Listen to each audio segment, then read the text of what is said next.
Bharat Ratna doctor Babasaheb Ambedkar जयंतीनिमित्त सर्वांना हार्दिक शुभेच्छा।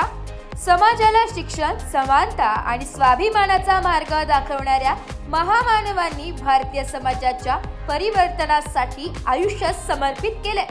भारताच्या राज्यघटनेचे शिल्पकार आणि सामाजिक न्यायाचे पुरस्कर्ते आणि शिक्षण, बंधुता व समानतेचा संदेश देणारे युगपुरुष, त्यांनी समाजातील प्रत्येक घटकांसाठी हक्काची आणि सन्मानाची जीवनशैली मिळवून देण्यासाठी अविरत संघर्ष केला।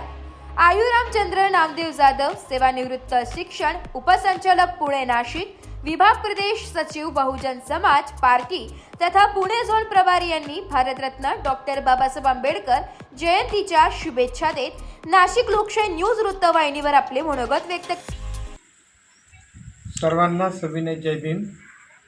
येणाऱ्या परमपूज्य विश्वरत्न भारतरत्न डॉक्टर बाबासाहेब आंबेडकर यांच्या जयंतीच्या निमित्ताने आपल्या सर्वांना खूप खूप शुभेच्छा।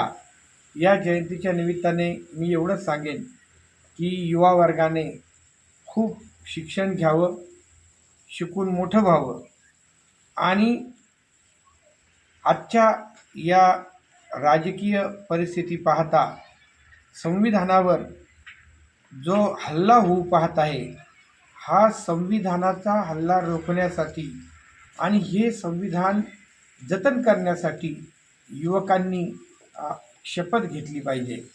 डॉक्टर बाबासाहेब आंबेडकरांनी जीवाचं रान करून आपल्याला मानवतेचे अधिकार या संविधानाच्या माध्यमातून दिले आणि शासनकर्ती जमात बना असं त्यांनी आपल्या घराच्या भिंतीवर लिहून ठेवायला सांगितलं। त्याप्रमाणे युवक वर्गाने शासनकर्ती जमात बनण्यासाठी सातत्यानं अभ्यासपूर्ण राहिलं पाहिजे। त्यानंतर ज्या पक्षांच्या माध्यमातून आपली जे पक्ष भेदभाव करतायत अशा पक्षांच्या मध्ये न जाता जी आंबेडकरी विचारधाराची जे पक्ष आहेत, जसं की बहुजन समाज पार्टी, मान्यवर कांशीरामजी आणि परम आदरणीय बहीण मायावतीजी यांनी बाबासाहेबांची विचारधारा खऱ्या अर्थानं पुढे नेण्याचं काम केलेलं आहे। फुले शाहू आंबेडकर चळवळ जर कुणी राबवली असेल, चांगल्या प्रकारे अंमलात आणली असेल, तर ती मान्यवर कांशीराम साहेब आणि बहीण मायावतीजी यांनी आणलेली आहे।